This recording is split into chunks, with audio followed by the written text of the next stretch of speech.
자, 여러분 반갑습니다. 우리 나도공에서 한국사 기출문제 집을 발간했습니다. 그래서 우리 한국사 처음부터 끝까지 쭉 진행되는 전범위의 기출문제들을 단원별로 살펴볼 거고요. 그리고 이제 아주 잘 구성되어 있는 게 기출문제만 있는 게 아니고요. 사실 최근에 한 3년간 2019년부터 2020년, 2021년까지 3년간 진행되었던 국가직과 지방직 같은 경우를 보면 뭐 소방직도 마찬가지였고 법원직도 마찬가지였는데 정답률이 낮았던 문제들이 다 뭐냐면 새로운 유형의 문제였습니다. 사실 이 역사라는 과목이 뭐 한국사뿐만 아니라 모든 역사 과목의 공통점인데 과거에 정답률이 굉장히 낮았던 문제라고 할지라도 그 문제가 두 번, 세 번 반복되다 보면 이제 수험생들이 기출문제를 통해서 학습을 해서 다 맞춰요. 그래서 항상 새로운 유형의, 새로운 관점의, 새로운 시도의 문제들이 개발돼서 나와서 정답률을 항상 떨어뜨렸거든요. 그런 점에서 우리 나도공의 이제 이번 문제집은 보면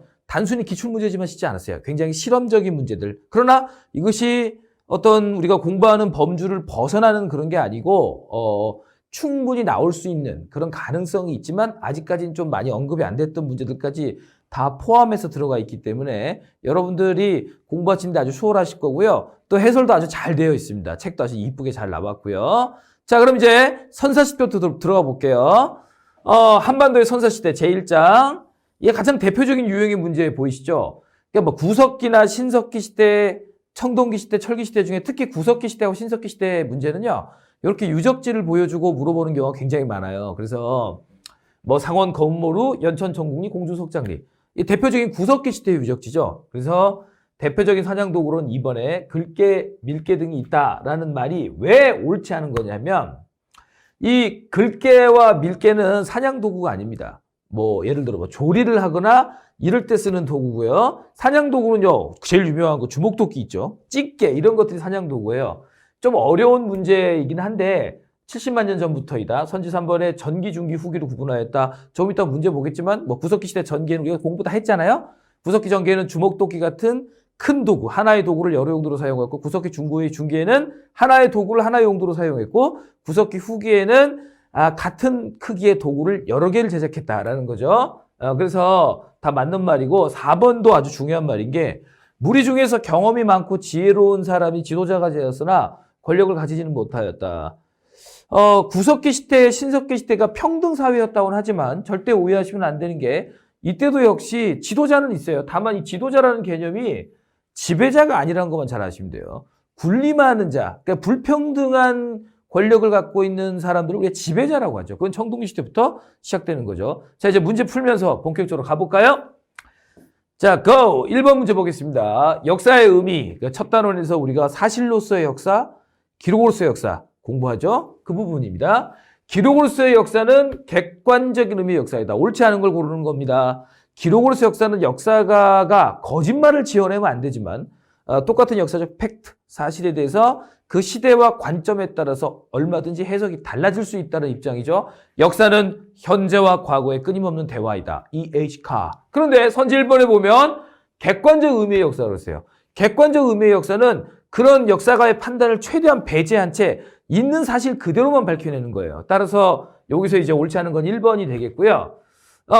사실로서의 역사는 시간적으로 현재까지 일어난 모든 과거의 시간을 말한다. 좋아요. 3번, 역사를 배운다는 것은 역사가가 선정하고 연구한 기록으로서 역사를 배우는 것이다.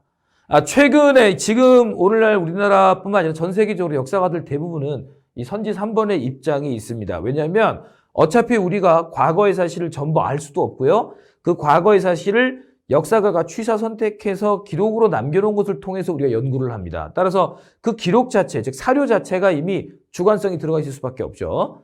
4번, 기록으로서 역사는 과거의 사실을 토대로 역사가가 이를 조사, 연구와 주관적으로 재구성한 것이다. 아시겠죠? 자, 그래서 1번이 틀렸고요. 자, 그럼 이제 2번 가보겠습니다.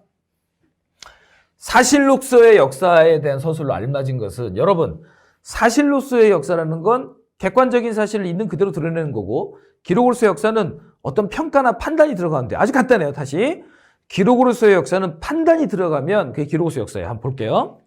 자, 선지 1번. 고구려는 요동의 동쪽 천리에 있다. 좋은 밭이 없어서 힘들여 일구어도 배를 채우기에는 부족하였다. 여기까지는 뭐 그렇다 치지만 그 다음에 뭐라고 돼 있어요?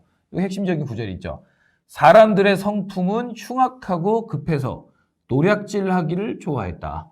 자, 파란색으로 할게요. 사람들의 성품은 흉악하고 급해서 노략질하기를 좋아했다. 자, 고구려 사람들에 대해서 이게 중국의 역사책인 중국의 삼국지 위서 동의전에 나와 있는 내용인데 고구려 사람들이 흉폭하고 노략질하기를 좋아한다고 분명히 판단을 내려놨어요. 그러니까 이거는 뭐 물어보나 마나 기록으로서 역사예요. 그다음 2번 가볼게요.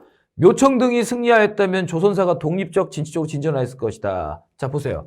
묘청이 이겼다면 조선사가 발전되었을 것이야 라고 판단을 하고 있죠. 또 이 글은 신채호 선생님의 조선사 연구초에서 묘청의 서경천도 운동을 조선 역사상 1000년 제1대 사건. 우리가 이제 공부했었죠. 묘청의 서경천도 운동 때. 3번. 건국 초에 향리의 자제를 뽑아 서울에 머물게 하여 출신지의 이에 대해서 자문하였는데 이를 기인이라고 한다. 자, 이 기인이라는 제도를 설명하고 있죠. 향리의 자제를 뽑아 서울에 머물게 하여 출신지의 일에 대해서 자문하였다. 그냥 기인 제도에 대한 담담한 설명이잖아요. 4번. 부여는 장송의 북쪽에 있으며 현토에서 천리 좀 떨어져 있다. 여기까지만 가면 사실이지. 근데 사람들의 체격은 매우 크고 성품이 강직 용맹하여 근엄 후덕해서 다른 나라를 노략질하지 않았다. 칭찬하고 있잖아요, 지금.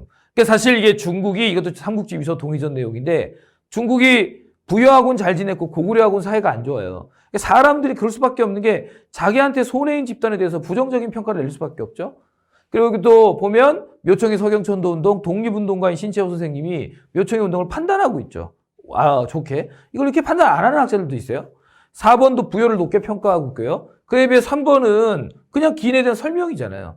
그러니까 답이 3번인 거죠. 그러니까 제가 여러분들한테 드리고 싶은 말씀은 사실로서의 역사와 기록으로서의 역사를 물어보는 문제 유형은 그 학자들, 그런 관점을 주장했던 학자들을 직접 물어보는 경우들은 거의 없어요. 공무원 시험에서.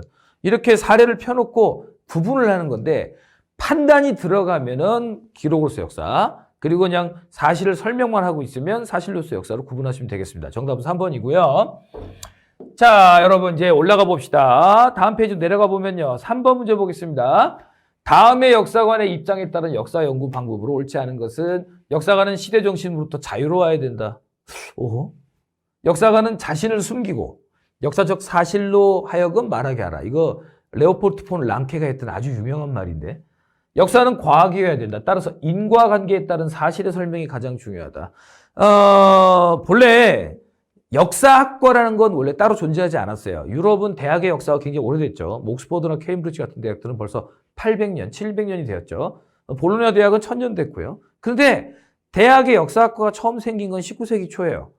당시 베를린 대학의 철학 교수였던 프리드리히 폰 헤겔이 정신적 변증법, 그 당시엔 굉장히 히트했었죠. 인간의 이성에 의한 정신적인 역사 발전을 설명했습니다. 이걸 역사 철학이라 그러는데 이 헤겔의 역사 철학에 반기를 들면서 역사가는 최대한 자신의 관점이나 자아를 버리고 죽이고 옛날 사실을 과학적으로 인과관계에 따라서 원인과 결과만 밝히면 된다라고 랑케가 주장을 하면서 역사학과를 처음 창설합니다. 이제 근대 역사학의 아버지라고 부르는데 이게 사실로서의 역사입니다. 다만 그 랑케조차도 자신의 역사서에서 저 랑케는 제가 석사 과정 때 정말 열심히 공부했던 주제라 랑케만 가지고도 한 6박 7일 얘기할 수 있지만 딱 1분만 얘기할게요. 그 랑케조차도 과거의 사실을 설명할 때 자기 관점이 들어가 있어요. 프랑스 혁명에 대해서 굉장히 비판적인 글을 써놨거든요. 아니 그러니까 여러분들 어떤 인간도 완전히 객관적일 수는 없어요. 따라서 이런 관점이 과연 가능한지에 대해서 좀 회의적이라 오늘날의 역사가들은 대부분 기록으로서의 역사의 입장이 있습니다. 하지만 지금 여기 설명에 나와 있는 이 입장은 엄연히 사실로서의 역사라고 할 수 있겠죠. 그러면 자, 이 입장에 따른 설명 방법은 옳지 않은 것이니까 기록을 고르면 되죠. 아까 뭐라 그랬죠? 판단이 들어간다 안 들어간다. 오케이? 자, 갑시다. 자, 고대 무역항인 당항성에 가서 토성의 길이를 측정하였다. 정확하게 측정해야 되겠죠. 토성이 아름답다, 못생겼다 하는 소리가 아니잖아요.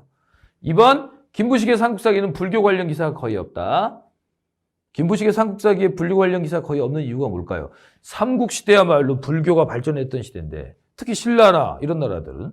그런데 김부식의 삼국사기에 불교 관련 기사가 거의 없는 이유는 김부식 본인이 불교를 그다지 좋아하지 않았기 때문에 불교 관련 이야기를 최소화시켰기 때문입니다. 따라서 김부식의 자신의 관점이 들어가 있죠, 삼국사기에. 그러니까 이건 기록으로서 역사죠. 그러니까 답은 몇 번이에요? 이거 2번이죠, 2번. 아시겠죠? 기록으로서 역사잖아. 오케이? 자, 이렇게 없는 이유는 김부식의 관점이 들어가 있기 때문입니다. 유학자로서의 김부식의 관점. 3번, 돌무지 무덤이 서울 속천동 고분군과 만주의 장군총을 비교하였다. 뭐 형태나 이런 걸 비교했다 이거예요. 4번, 고려시대 관료 중에서 과거 합격자와 무름으로 등용된 사람의 명단을 정리했다. 자, 보세요. 과거로 합격한 사람과 무름이 음서죠. 음서로 등용된 사람들을 명단을 정리해서 비교를 해보니까 이거는 이제 고려시대를 전공하는 역사가들끼리 이건 다 알고 있어요, 데이터를. 그런데 어떤 학자들은 이거에 대해서 봐라, 음서로 진출한 사람이 이렇게 많으니 고려는 관료제 사회라기보다는 귀족 사회다. 그에 비해 또 어떤 분들은 음서로 진출한 사람이 이렇게 있지만 음서로 진출한 사람들 중에서도 상당수가 결국엔 다시 또 과거를 쳤다. 그래서 고려는 관료제 사회다. 그러니까 이런 팩트에 대해서 이 명단에서 나온 데이터에 대해서 역사가의 관점에 따라 평가가 달라지면 이제 기록으로서 역사죠. 그러니까 여기서는 이 문제는 지금 사실로서 역사에 해당하니까 2번 같은 경우는 관점이 들어가 있으니까 기록. 답은 2번이 되겠고요. 자, 여러분. 그 다음에 여기 이제 문제, 재밌는 문제가 있습니다. 이제 선사시대로 들어가 봐야 되겠죠? 다음 중 한반도 신석기인의 생활에 대한 설명으로 옳지 않은 것은 땅을 넓게 파서 움집을 짓고 살았다. 네, 신석기 시대부터 움집을 짓고 살기 시작했죠? 2번, 일부 지방에선 벼농사가 시작되었다. No, no, no! 신석기 시대 때 농교가 목축이 시작된 건 맞지만 벼농사가 시작된 건 언제부터이다? 청동기 시대부터이다. 그것도 아주 일부 지역에서만. 따라서 여기 2번은 우리가 안 됩니다. 그리고 3번, 애니미즘, 자연숭배, 샤머니즘, 무속, 무당, 부족장이죠. 토테미즘, 자기 동식물을 선정해서 숭배하는 거. 신앙 등의 형태가 처음 나타난 게 언제냐면 신석기 시대부터죠. 혈연을 바탕으로 한 시족을 기본 구성 단위로 하여 말을 형성하였다. 맞습니다. 그래서 답은 2번이 되겠고요. 자, 이제 넘어가 봅시다. 안 지워졌어요. 자, 넘어가 보면요. 5번입니다. 자, 이거는 이제 국어 문제예요. 국어 문제도 초등학교 한 3학년 국어 문제. 세계시대의 역사의식에 대한 태도로 옳은 거. 민족적 자존심을 버리면 안 되죠. 그죠? 2번, 서구 문화를 전면적으로 수용한다? 물론 서구 문화에서 배울 점이 많지만 우리 걸 다 버리고 수용하는 건 안 좋은 자세죠. 3번, 민족사적 특수성과 세계사적 보편성을 조화시켜야 된다. 모범 답안. 네, 이거 뭐 설명 안 해도 되겠죠?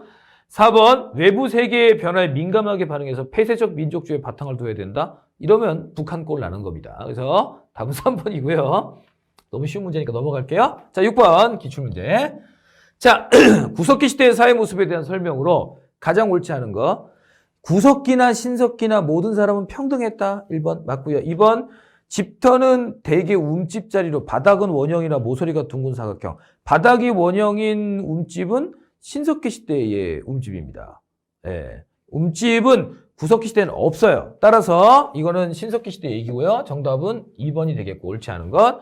뼈도구와 뗀석기가 대표적인 구석기 시대의 도구고요. 무리를 이루어 사냥감을 찾아다녔다. 인간이 단독 생활하기엔 무리가 있어. 그래서 무리를 이루었다 이거야. 지도자 있다 그랬죠.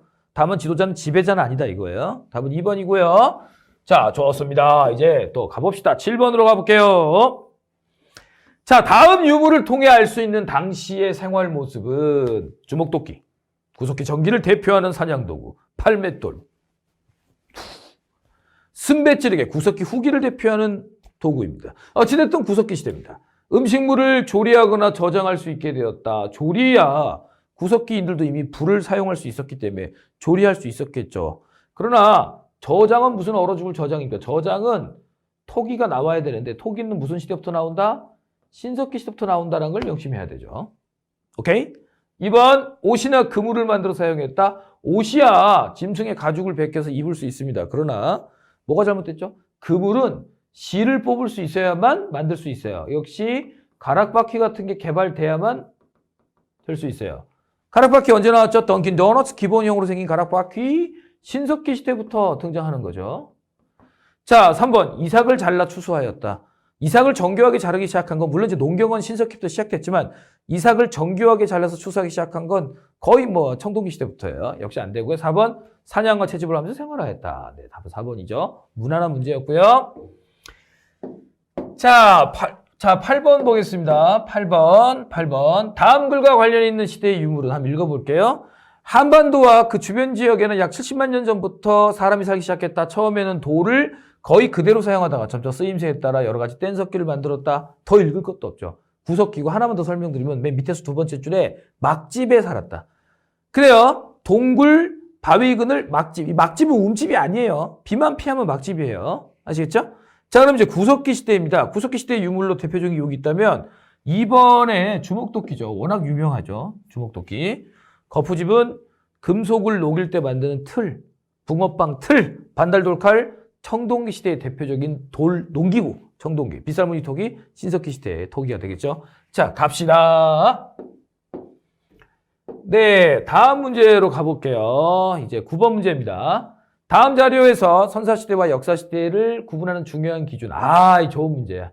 아마 이게 공무원 시험에서 자주 나오는 유형의 문제가 아니기 때문에 그냥 드립다 한국사를 조금의 이론적인 관점도 없이 달달 외우기만, 요약장만 펴놓고 외운 학생들은 아마 이런 거 못 풀어요. 네, 그래서 그렇게 공부하면 안 된다고 누누이 강조했죠.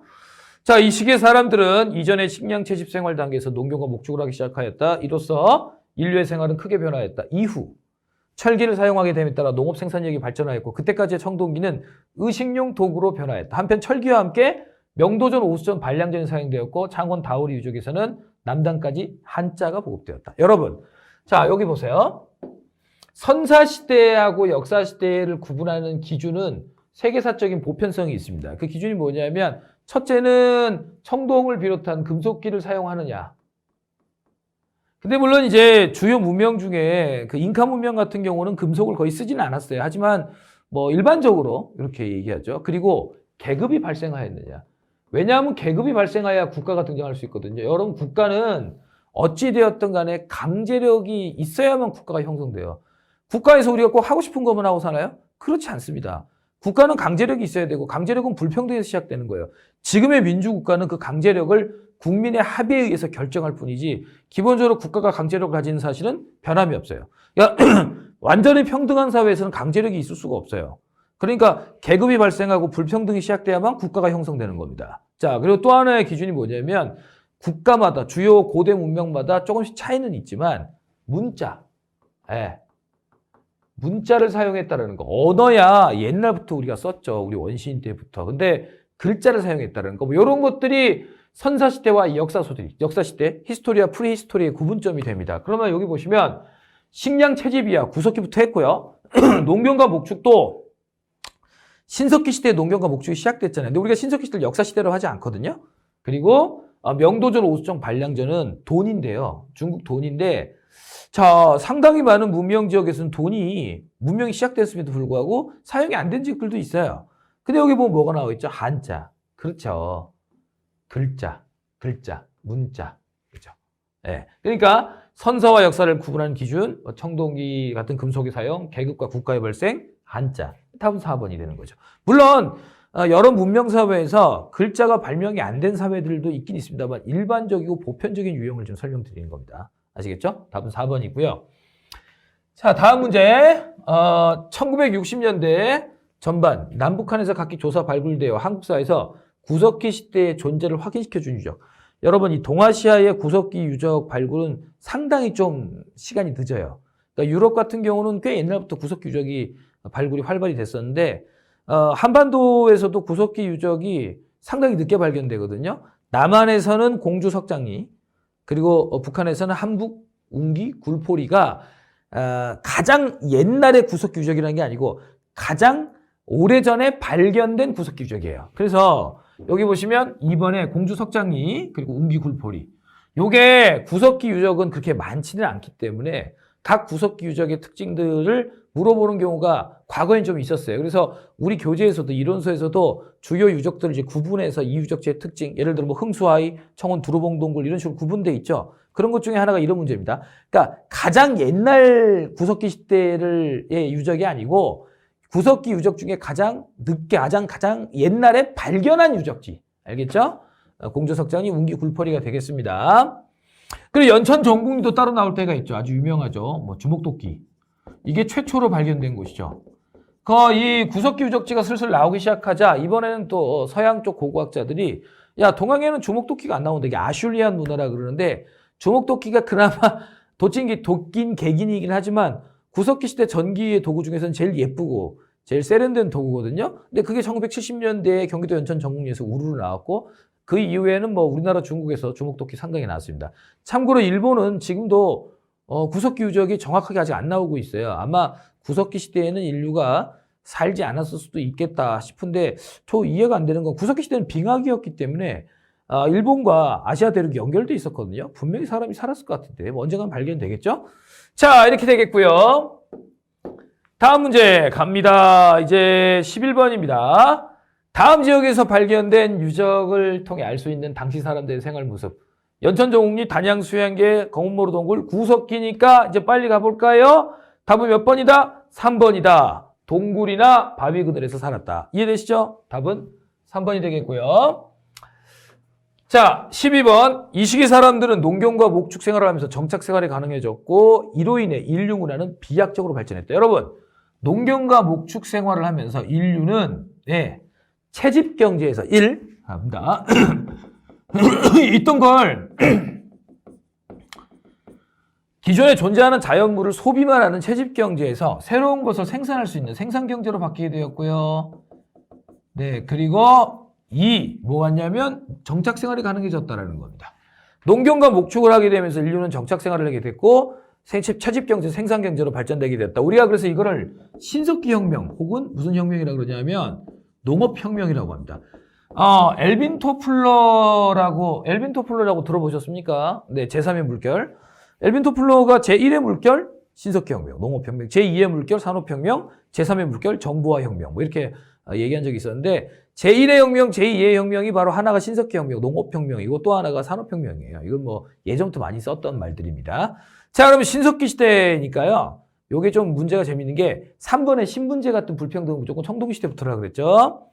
4번 좀 볼게요. 중국과의 문화교류가 본격적으로 이루어진 건 철기시대부터예요. 청동기는 우리나라 청동기와 중국과 관계가 없어요. 하지만 철기는 중국한테 배운 거거든요. 그에 비해 2번을 볼게요. 동굴 막집은 구석기고요. 그렇죠? 시족 중심의 사회는 맞는데 점차 족외혼 풍수. 그러니까 같은 시족끼리 결혼하면은 유전적으로 열성 유전자가 나올 확률이 높아요. 아시죠? 그래서 다른 시족과의 혼인을 통해서 더 우수한. 하다못해 인간뿐만 아니라 모든 동물이 마찬가지예요. 그래서 제가 좀 개를 좀 알거든요. 옛날에 길러도 봤고 공부를 좀 했었어요. 그런 쓸데없는 공부를 많이 해요. 그런데 제가 아는 그 선생님 한 분이 혼자 사니까 좀 외로워가지고 시베리안 허스키를 하나, 새끼를 하나 데리고 온 거예요. 근데 문제는 이 시베리안 허스키가 나중에는 꽤 커지죠. 꽤 커지는데 이미 6개월 만에 폭풍 성장을 했는데 이 양반이 바쁘니까 한 12시간 집을 비웠다가 돌아오면 막 놀아달라고 괴롭히고 해서 기훈아 안 되겠다. 개 하나 더 들여놔야 되겠다. 차라리 그 집 마당이 있거든요. 그 집이. 둘이서 좀 재밌게 살게 해야지. 아우 내가 이거 일일이 신경 쓰니 힘드네. 라고 해서 첫째, 형님 시베리안 허스키 형님 개가 그 수컷 아닙니까? 그렇지. 그러면 비슷한 크기 비슷한 나이의 수컷을 들이면 큰일 납니다. 100% 둘이 싸움 납니다. 그럴 거면 차라리 상대를 압도할 수 있을 정도로 더 강한 개를 데리고 오든지 아니면 더 약한 개를 데리고 와서 서열을 매겨야 되는지 비슷하면 맨날 싸웁니다. 그래? 그럼 어떻게 해야 돼? 암컷을 데리고 오면 안 싸웁니다. 그래? 하면서 그 얘기를 하는 거야. 야, 그러면 순종 보더콜리를 내가 하나 구해올라 한다. 그래서 제가 보더콜리는 우리나라에 처음에 들어올 때 몇 마리 안 들어왔기 때문에 근친교배를 너무 많이 해가지고 대부분이 우리나라 보더콜리들은 좀 병을 앓는 경우가 많아서 형님 속 썩을 수 있습니다. 그냥 믹스가 최고입니다. 맞습니다.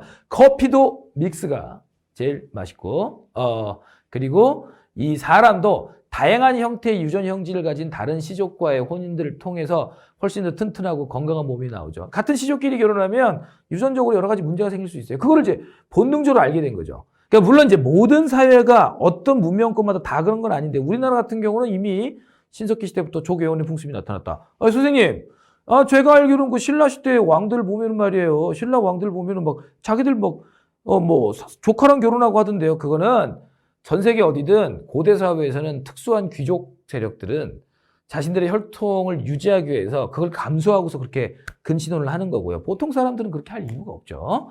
자, 좋습니다. 그러면 자, 갑니다. 이제 14번으로 가보겠습니다. 가락바퀴, 옳은 것, 칠해거리. 여러분, 이제 조개 같은 거로 만든 목걸이에요, 목걸이.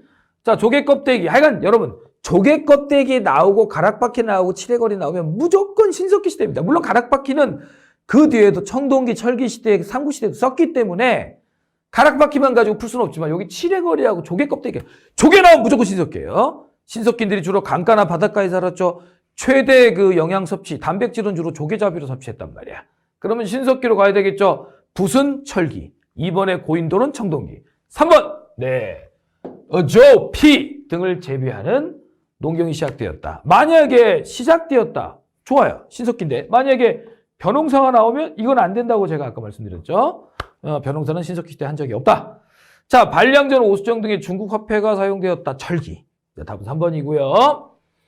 자, 좋아요. 그러면 이번에는 우리가 15번 문제로 가보겠습니다.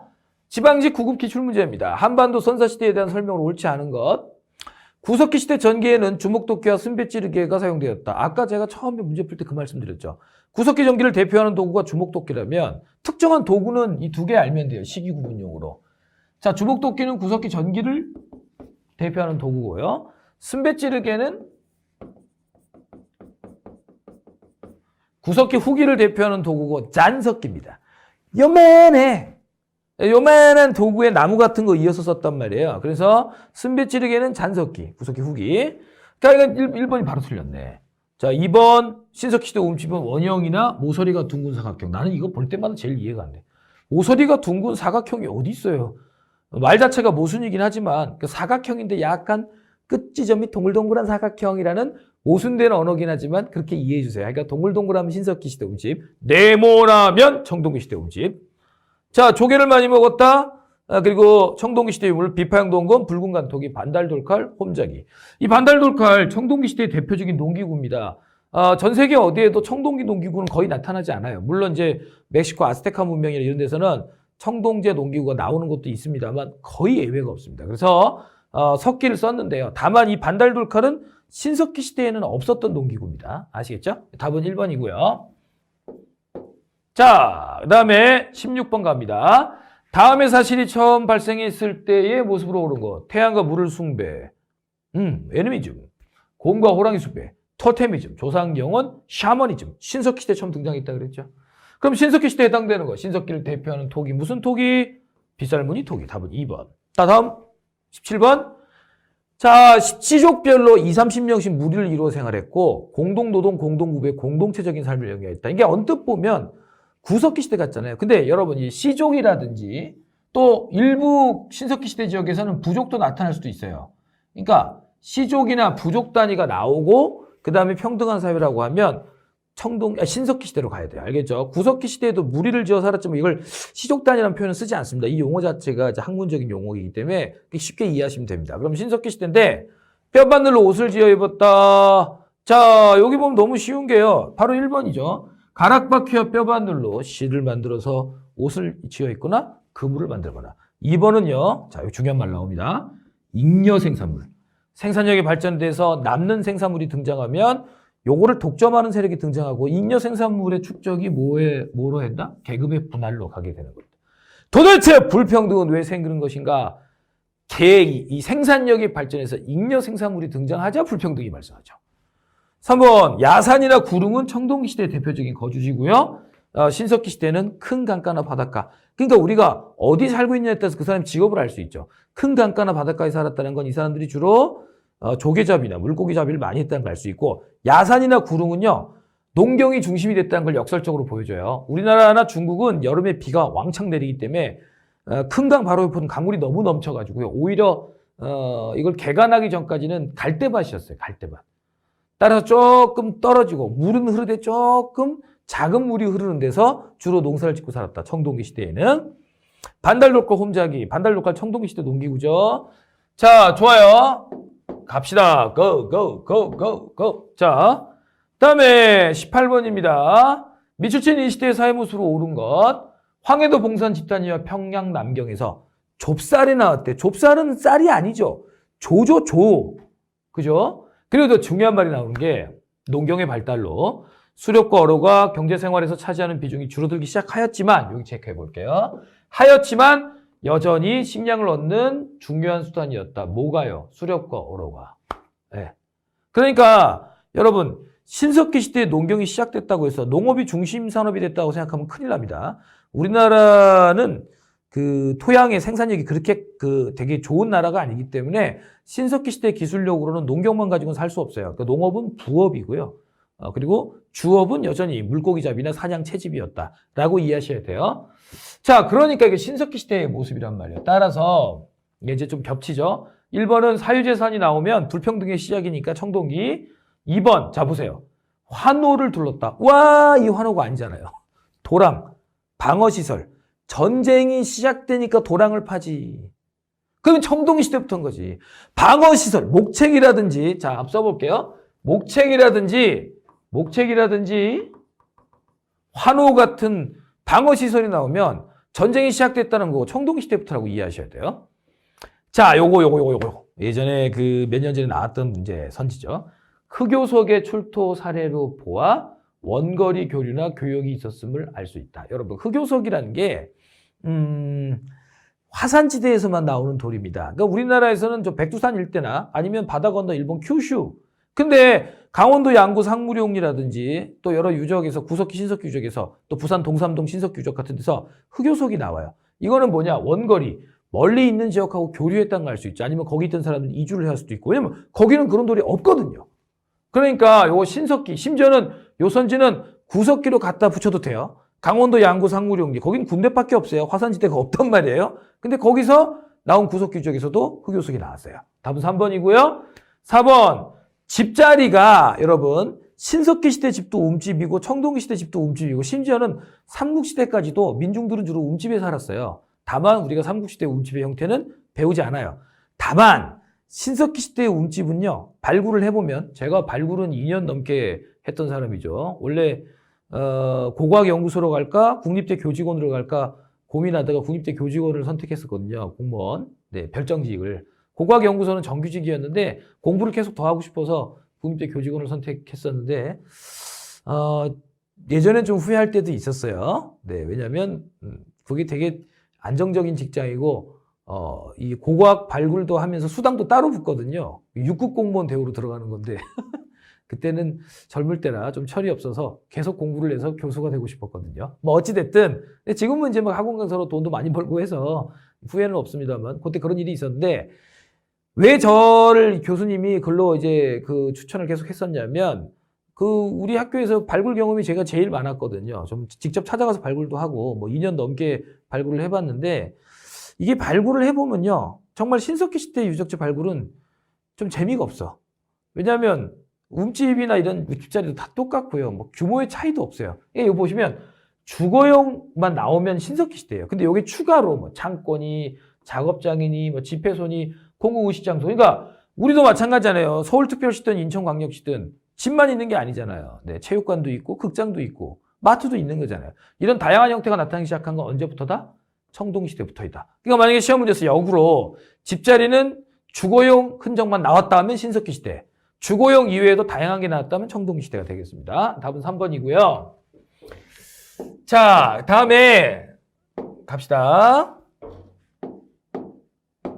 네, 19번입니다. 다음은 어느 시기의 집토에 대한 거다. 그럼 집의 자리, 모양을 가지고 구분한다 그랬죠. 근데 직사각형의 모양이 움집이래요. 이미 청동시대예요. 거기다가 일부 지역에서는 지상가옥. 요게 한번 줄 거 볼게요. 지상가옥이 나타나려면요. 여러분 그냥 지으면요. 집이 무너지고요. 그 밑에 기초 공사를 해야 돼요. 즉 주춧돌을 깔아야 되거든요. 네. 주춧돌을 깔아야 됩니다. 그래서 주춧돌을 깔아서 그 위에 집을 짓는 거. 네. 이게 이제 대표적으로 청동기 시대 이후에 나타납니다. 물론 모든 집들이 이랬다는 게 아니라 이런 것도 나타났다. 그러니까 청동기 시대의 특징은 직사각형 모의 움집 하나, 주거지가, 그리고 일부 집들은 주춧돌을 깔고 지상가옥화되었다. 자, 청동기 시대입니다. 갑니다. 예, 1번을 보시면요. 반농사가 중심이었지만 일부 저습지에서는 벼농사가 이루어졌다. 청동기 시대부터 일부 지역이긴 하지만 벼농사가 이루어졌다. 답은 1번이네요. 그죠? 2번은요. 철제 농기구가 등장하려면 철기 시대가 돼야 되고요. 3번에 보면 가축의 뒷걸음을 비료로 사용했다 그랬잖아요. 이거 여러분들 제가 이론 수업할 때 강조했었죠. 우리가 이런 가축의 그 분뇨를 삭혀서 비료로 쓰기 시작한 건 고려시대부터예요. 이거 상당히 생각보다 늦게 시작한 방식입니다. 그러니까 만약에 타임머신을 타고 삼국시대 이럴 때 농촌도 내려가면 오히려 똥냄새가 안 날 거야. 그 걸음 안 썼거든. 4번 탄화된 좁쌀이 출토된 거 뭐 아직 벼농사가 안 됐대. 신석기죠. 답은 몇 번이라고요? 1번입니다. 자, 넘어갑니다. 20번입니다. 자, 다음과 같은 사실들이 행해질 때 당시에 나타난 현상으로 옳은 거. 고인돌, 돌롤 무덤, 돌무지 무덤이 축조되었다. 여러분, 무덤 중에 돌 들어가는 무덤. 고인, 돌무지 나무 청동기, 그리고 널무덤, 동무덤 이렇게 나오면 철기시대의 무덤입니다. 자, 그리고 우세한 부족이 스스로를 하늘의 자손이라고 믿는 무슨 사상? 이거를 우리가 선민사상이라고 하는데 대표적인 선민사상이 뭐냐면 나는 하늘의 후손이야. 난 천손이야. 단군 할아버지의 할아버지가 누구죠? 하늘의 신이죠. 네, 주몽의 할아버지가 누구죠? 천재, 하늘의 신이죠. 천손사상 1번. 자, 정치 권력의 독점이 이루어지는 것까지는 그렇다 알겠는데 고대 왕국이 확립되었다. 요것 때문에 안 돼. 고대 왕국이란 건 여러분 중앙집권적 고대 국가, 즉 삼국시대를 말합니다. 제가 연맹왕국에서 고대 국가로 넘어가는 패턴, 뭐 불교가 수용되다, 그리고 율령과 관등제가 공포되다, 뭐 이런 것들 있죠. 그러니까 이건 삼국시대부터 해야 돼요. 고대 국가라는 표현은 규정된 개념이에요. 아시겠죠? 그 다음에 2번, 토기의 제작이 비로소 이루어져. 뭘 비로소 이루어져? 이미 신석기 시부터 이루어졌지. 3번, 계급사회가 형성되면서 군장이 등장했다. 그러니까 우리가 이걸 알아야 돼. 청동기 시대에 국가가 만들어졌다고 하는데 우리가 생각하는 고구려 백제 신라 같은 국가가 아니고 그냥 아메리카 인디언들 인디언이라는 표현은 썩 좋은 표현은 아니지만 아메리카의 선주민들 보면 무슨 부족이 있고 추장이 있잖아요. 근데 그런 개념으로 이해하셔야 돼요. 답은 3번이고요. 우경을 이용하는 동사는 글쎄 기록으로는 6세기 지정왕 때부터예요. 신라. 아직 좀 더 뒤의 일이죠. 답은 3번이고요. 오른쪽. 자, 세형동검. 네, 이 철기시대를 대표하는 동검이죠.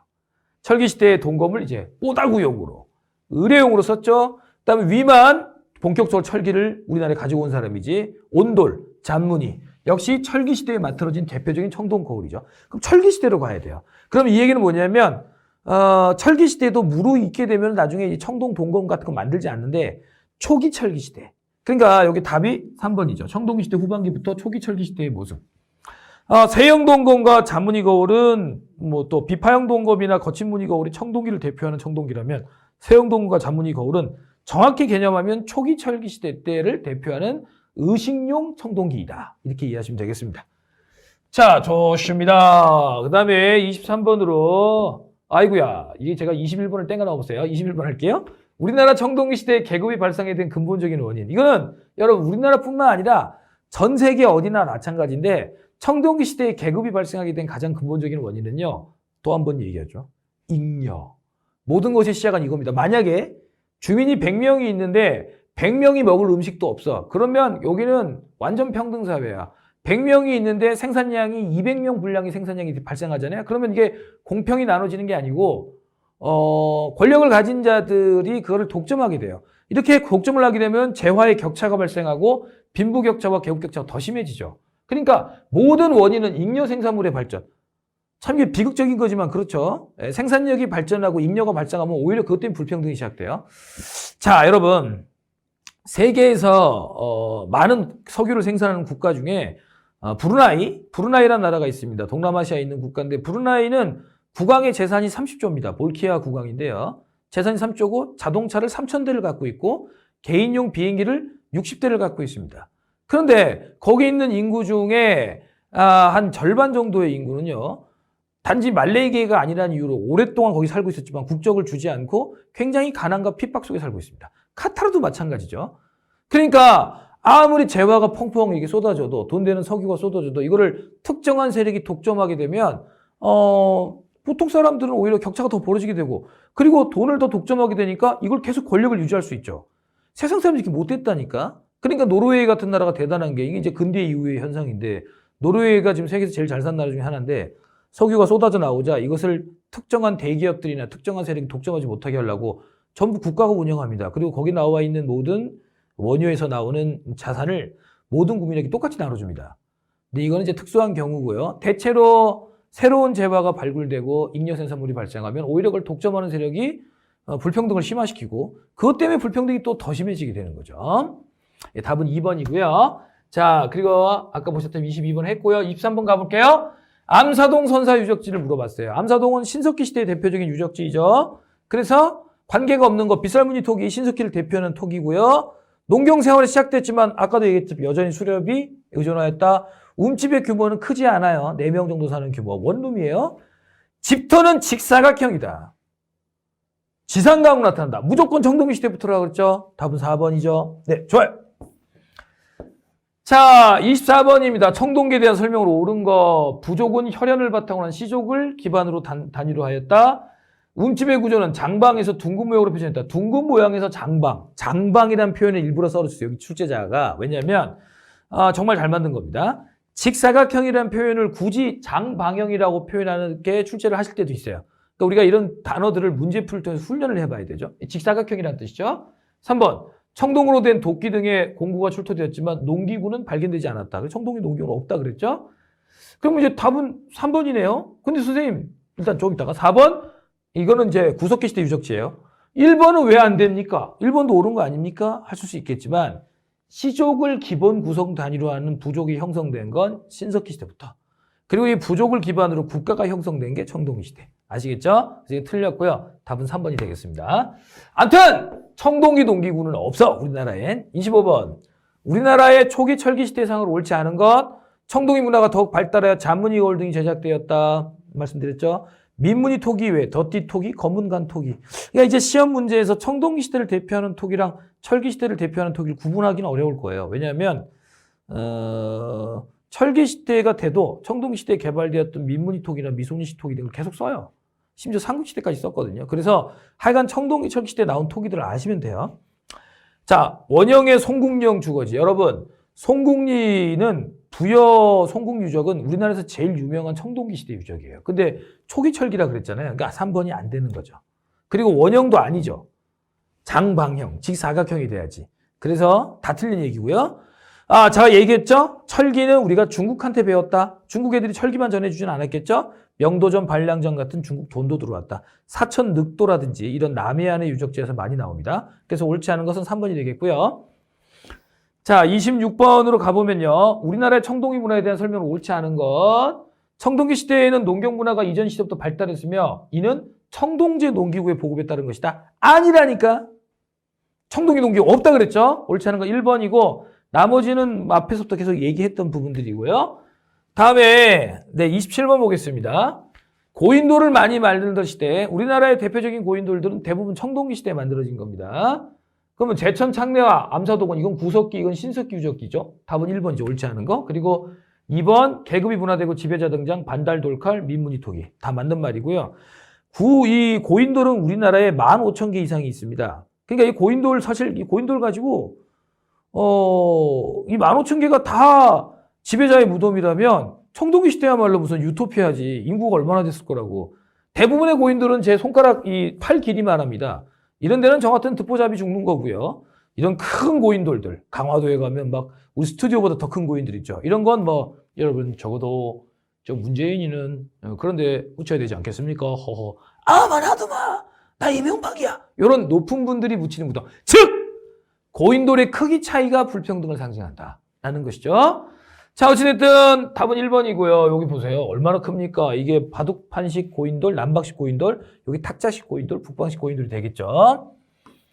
좋아요. 그 다음에 28번 가보겠습니다. 가시대에는 농경과 정착생활을 시작했대.